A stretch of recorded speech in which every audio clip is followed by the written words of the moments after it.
Anav classes में आप सभी का स्वागत है। अपन चैप्टर नंबर 1 के एग्जाम्पल नंबर 12, 13 और 14 इस वीडियो में देखने वाले हैं। सबसे पहले अपन एग्जाम्पल नंबर 12 में देख रहे हैं।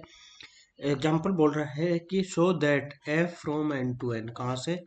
नेचुरल नंबर से नेचुरल नंबर में, given by F of X is equal to X plus one if X is odd, अगर एक्स क्या रहे? ओड रहे। X minus one if X is even, तो सबसे पहले देखो, अगर अपने मास अपन ने ये माना कि x क्या है, अगर ओड है, अपन ने क्या मान लिया? ओड है। यानी कि मैं ये बोलना चाह रहा हूँ कि अपन ने क्या ले लिया? x1 को अपन ने ओड ले लिया। ठीक है। अगर आपने x1 को क्या ले लिया? ओड ले लिया, तो उस सिचुएशन में आप देखना क्या हो गया। इसका होता है अपने पास एक डेफिनेशन होती है, x2 भी अपने पास क्या हो गया? ओड हो गया। ठीक है। फिर इवन का एग्जांपल लेते हैं।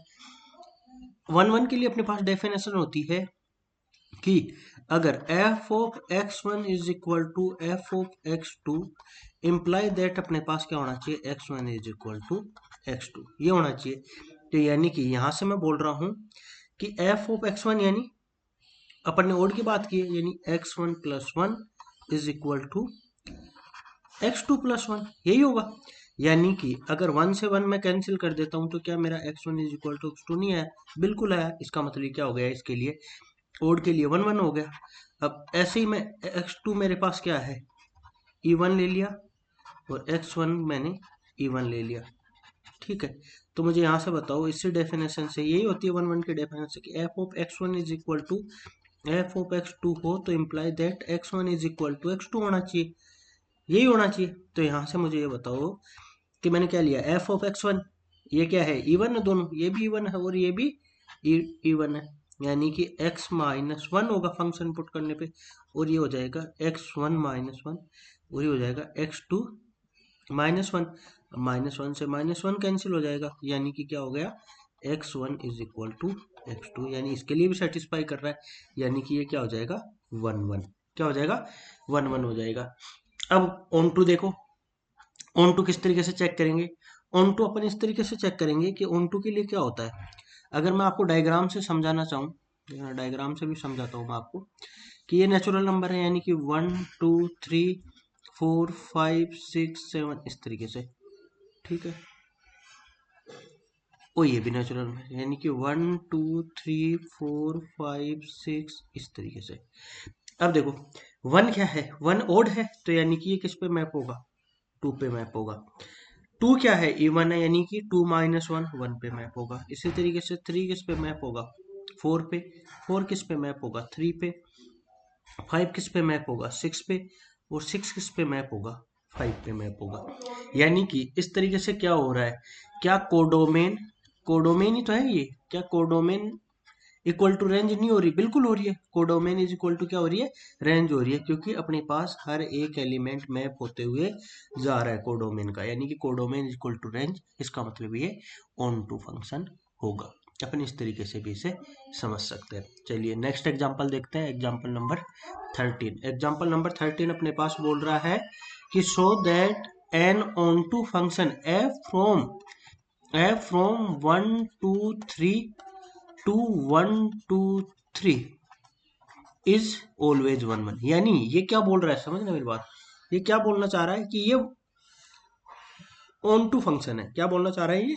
कि ये एक ऑन टू फंक्शन है। अगर ऑन टू फंक्शन है, इसका मतलब क्या हो गया? इसका मतलब ये हुआ कि ये कोडोमेन है। ये तो हुआ, ये क्या है? कोडोमेन। यानी कि कोडोमेन का हर एक एलिमेंट मैप हो रहा है।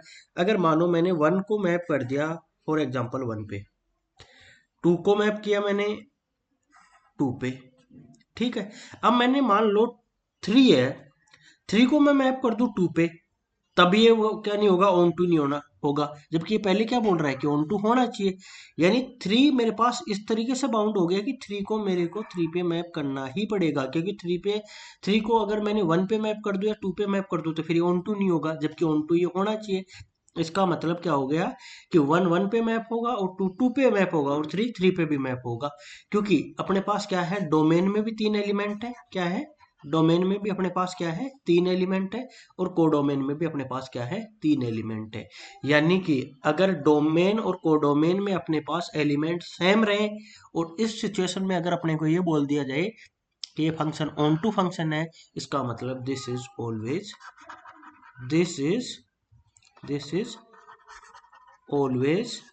ए 1-1 फंक्शन।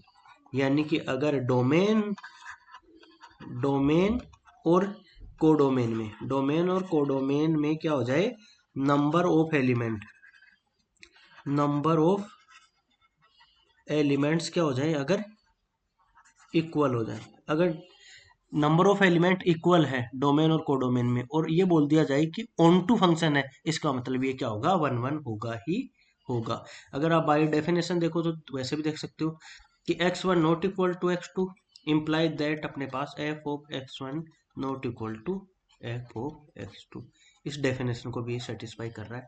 इसका मतलब क्या होगा, 1-1 फंक्शन होगा। अपन किसी भी तरीके से चेक कर सकते हैं, अपन ने डायग्राम बना के भी चेक कर लिया, अपन ने बाय डेफिनेशन भी चेक कर लिया। ठीक है, आप देख सकते हो वन, और कोई पॉसिबिलिटी आपके पास बनेगी ही नहीं, ऐसा हो ही नहीं सकता कि, क्योंकि 2 को आप मैप करा दोगे अगर 1 पे, तो फिर 2 रह जाएगा, तो वो ऑन टू नहीं होगा, जबकि ऑन टू होना चाहिए, पहले इसने अपने को बाउंड कर रखा है। चलिए, बहुत अच्छे से मैंने आपको समझा। इसके बाद भी कोई डाउट रह रहा, अगर आपके माइंड में कुछ आ रहा है तो आप कमेंट सेक्शन में पूछिए, मैं वहां पे आपके क्वेश्चन का जवाब डेफिनेटली दूंगा। अब अपन एग्जाम्पल नंबर 14 करते हैं। देखिए एग्जाम्पल नंबर 14 क्या बोल रहा है। एग्जाम्पल नंबर 14 अपने पास ये बोलता है कि show that 1-1 function f from 1 to 3 से 1 to 3 it must be onto, ये अपने को शो करना है। अब देखें यहां से, यानी अपने पास क्या हो रहा है, ये 1-1 बोल दिया इस बार इसने, 1 2 3, और कोडोमेन में भी अपने पास 3 एलिमेंट है, 1 2 और 3।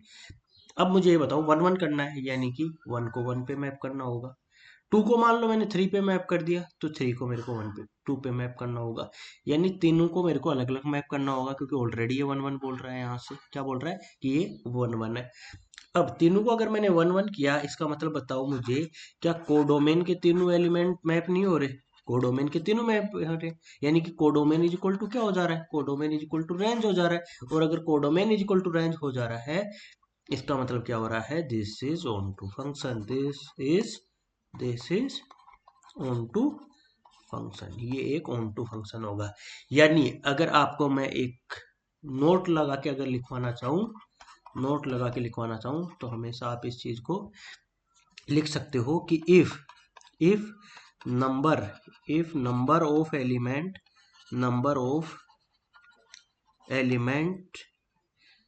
Are equal, number of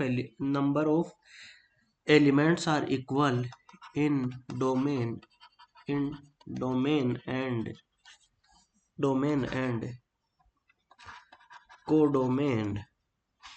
codomain if number of elements are equal in domain and codomain, and if it is called this is on to function, implies this is always 1-1 function. और अगर ये बोल देता है कि this is 1-1 function, imply that this is onto function, यानी कि अगर नंबर ऑफ एलिमेंट डोमेन और कोडोमेन में इक्वल है, और ये एक को बता देता है कि ये 1-1 फंक्शन है, तो ये ऑन टू होगा, और अगर बोल देता है कि ये ऑन टू फंक्शन है, तो ये 1-1 फंक्शन है। ये हमेशा अप्लाई होता है, ये आपको ध्यान में रखना है। आई थिंक मैंने तीनों एग्जांपल बहुत अच्छे से आपको समझाए हैं। इसके बाद भी अगर कोई डाउट है तो कमेंट सेक्शन में डेफिनेटली पूछिए, और हाँ प्लीज चैनल को सब्सक्राइब करना बिल्कुल मत भूलिए। Thank you everyone.